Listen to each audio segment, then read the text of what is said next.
곳곳에서 꽃과 나무들이 아름다움을 한껏 뽐내는 실록의 계절입니다. 하지만 이 푸르고 아름다운 풍경이 마냥 반갑지만은 않은 분들이 우리 주변에 꽤 많이 있는데요. 바로 꽃가루 알레르기 때문에 고통받는 분들입니다. 오늘 이 시간에는 꽃가루 알레르기와 원인이 되는 식물, 그리고 그 치료 방법에 대해 자세히 알아보겠습니다.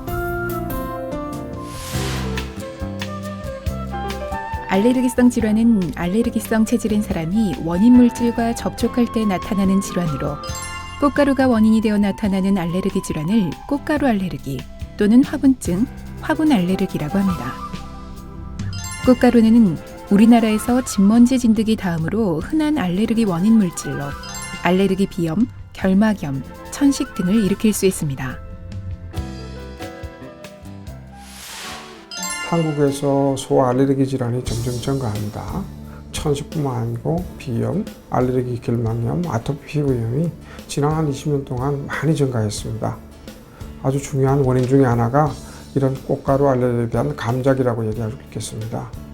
지난 20년 동안 소아에서 조사한 결과를 보면 꽃가루 알레르기 감작이 역시 꾸준히 증가하고 있는 걸 확인할 수 있었습니다. 이렇게 꽃가루 알레르기가 점점 많아지는 중요한 원인 중에 하나가 지구온난화라고 얘기할 수 있겠습니다. 한반도도 역시 마찬가지로 점점 봄이 오는 시기가 빨라지고 있기 때문에 따뜻해지고 있기 때문에 꽃가루가 날리는 시간이 길어지고 꽃이 피는 기간도 빨라지고 있고 저희들이 야외 활동을 많이 하면서 노출 기간도 많아지고 있는 겁니다. 이런 이산화탄소의 배출 증가로 인해서 꽃가루의 활동이, 그러니까 농도, 또 독성이 훨씬 더 강해지는 걸 알 수가 있겠습니다. 이런 작용들이 상승작용을 일으키는 거죠. 뿐만 아니고 산업화를 통해서 저희들이 공해물질을 많이 접하게 되는데 이런 공해물질들이 꽃가루와 우리 인체에서 상승작용을 또 일으키게 됩니다. 결국은 꽃가루에 노출되더라도 더 강한 우리가 알레르기를 우리 몸속에서 현상을 일으키기 때문에 꽃가루 알레르기는 점점 증가하고 있고 이로 인해서 소아 알레르기 질환이 증가하는 것을 확인할 수 있습니다. 알레르기 증상은 환자에 따라 다르게 나타날 수 있는데 꽃가루 알레르기가 있는 경우 보통 계절에 따라 증상이 악화되는 양상을 보입니다.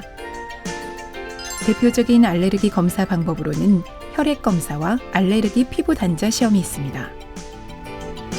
이들 검사는 천식, 비염, 아토피 피부염, 알레르기성 결막염 등을 포함한 여러 알레르기 질환에서 그 원인 물질을 확인하는 가장 보편적인 방법으로 꽃가루 알레르기가 있는지, 어떤 꽃가루가 원인 물질인지를 찾기 위한 검사입니다.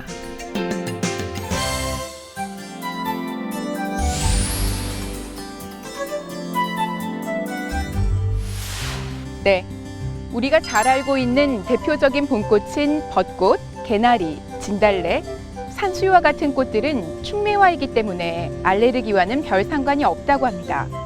꽃가루 알레르기를 일으키는 식물은 바람에 의해 꽃가루가 전달되는 풍매화인데요.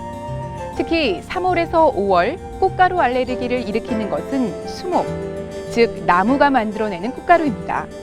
그렇다면 어떤 나무들이 있는지 자세히 살펴볼까요? 참나무 속식물은 우리나라에 19종이 보고되어 있는데 상수리나무, 떡갈나무, 신갈나무 등이며 이를 총칭해서 참나무라 부릅니다. 상수리나무는 높이 약 30m 정도의 낙엽 교목으로 3월에서 4월에 개화하며 우리가 흔히 도토리라고 부르는 열매를 맺습니다. 떡갈나무, 굴참나무, 갈참나무, 신갈나무 등은 전국 산지에서 자라는 낙엽 교목으로 5월에 개화합니다. 자작나무 속식물은 국내에 약 7종이 보고되어 있는데 대표적으로 자작나무와 박달나무 등이 있습니다. 추위와 낮은 토양 습도에서도 잘 견디는 자작나무는 4월에서 5월에 자갈색의 꽃을 피우는데 중부 이북 지방의 산중턱 양지 바른 곳이나 산불 등으로 산림이 파괴된 곳에서 군집을 형성해 자랍니다.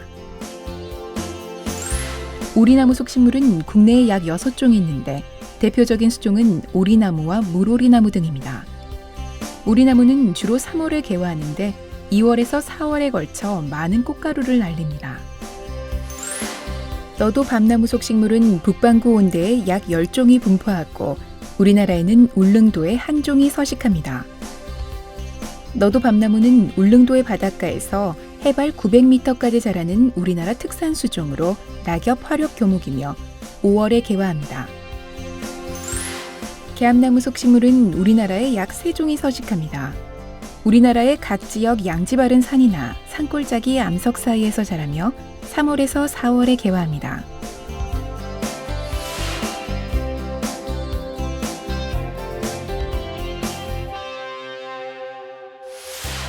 더운 여름철에는 나무 그늘 아래에서 시원한 바람을 쐬는 것도 좋은 피서 방법 중 하나인데 꽃가루 알레르기가 있으신 분들은 조심하셔야겠습니다.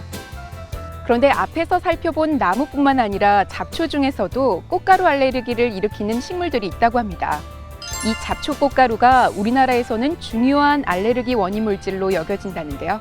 어떤 잡초들이 있는지 한번 살펴볼까요? 돼지풀 속 식물은 우리나라에 한 종 12변종이 있습니다. 두드러기 쑥이라고도 불리는 돼지풀은 북아메리카 원산의 귀화 식물로 높이 1m 정도이고 잎 모양은 쑥과 비슷합니다. 꽃은 8월에서 9월에 황록색으로 피는데 강한 알레르기 항원성을 보입니다. 쑥 속 식물은 전국 각지의 산과 길가의 언덕, 둑등지에서 흔히 자생하는 다년생 초본으로 7월에서 9월 연한 홍자색의 꽃을 피웁니다. 국내에는 산쑥, 참쑥, 쑥, 덤불쑥 등 약 26종이 보고돼 있는데 대개의 쑥 속 식물들은 교차 알레르기 반응을 불러일으킵니다. 환삼덩굴 속 식물은 국내에 환삼덩굴과 혹 2종이 있습니다. 환삼덩굴은 전국 각처의 들과 빈터, 개천가 등의 집단으로 군생하며 도시와 근교를 가리지 않고 흔히 발견되는 생명력이 강한 잡초입니다. 꽃은 8월에서 9월에 개화하며 양재천, 중랑천, 안양천, 탄천과 여의도, 난지도 주변에서 집단으로 군락을 이루어 자생합니다.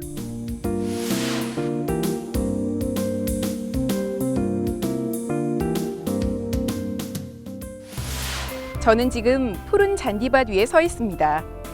잔디가 깔린 푸른 초원은 바라보기만 해도 마음이 편안해지는데요. 그런데 이 잔디도 꽃가루 알레르기의 원인 식물이라고 하네요. 그렇다면 목초 중에서는 어떤 식물들이 꽃가루 알레르기를 일으키는지 지금부터 살펴보겠습니다. 잔디 속 식물은 5종이 있는데 우리나라 각처의 산과 들, 개안가나 물가 등에서 나는 단연초입니다. 잔디는 5월에서 6월에 개화하며 꽃가루 알레르기의 항원성이 강하지는 않은 것으로 알려져 있습니다. 큰 조화제비는 전국의 야산, 밭 주변, 강둑에 자생하는 단연초로 6월에서 7월에 개화하며 목초나 사료 등으로 주로 사용됩니다.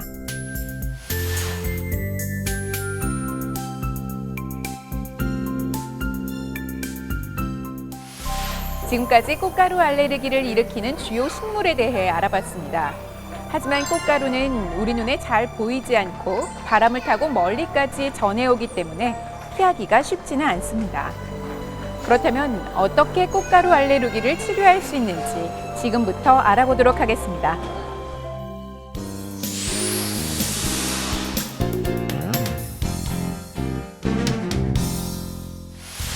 알레르기 질환이나 특정한 알레르기 물질에 대해서 우리 몸이 면역 반응을 갖다 일으키는 것을 말하는데 꽃가루 알레르기란 꽃가루에 대해서 알레르기 면역 반응을 우리 몸이 일으키는 질환을 말합니다. 따라서 꽃가루 알레르기를 치료하려면 첫 번째로 꽃가루를 피하는 게 우선이겠습니다. 그러나 현실적으로 꽃가루를 우리가 완벽하게 피하는 것은 불가능합니다. 따라서 꽃가루에 대한 노출을 최소한으로 하는 것이 우리가 할 수 있는 현실적인 방법이 되겠습니다.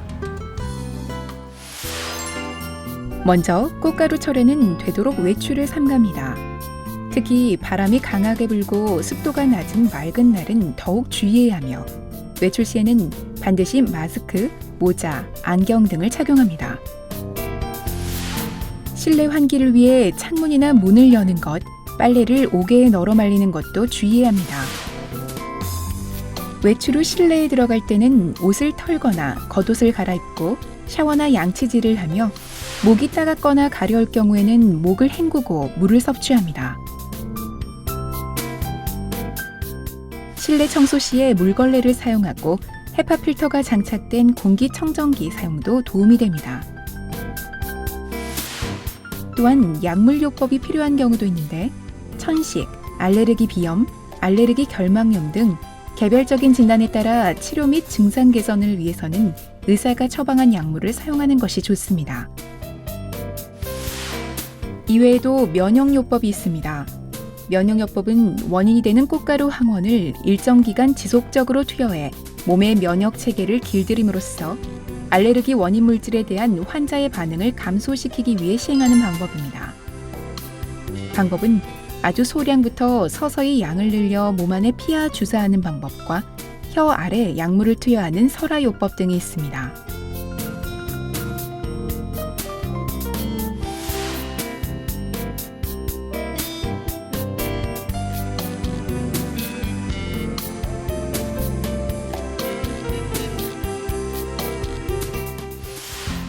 면역요법을 받아야 할 환자는 누구인가? 우선적으로 면역요법을 받아야 할 환자라는 것은 어떤 물질에 대해서 알레르기가 있는 환자일 겁니다.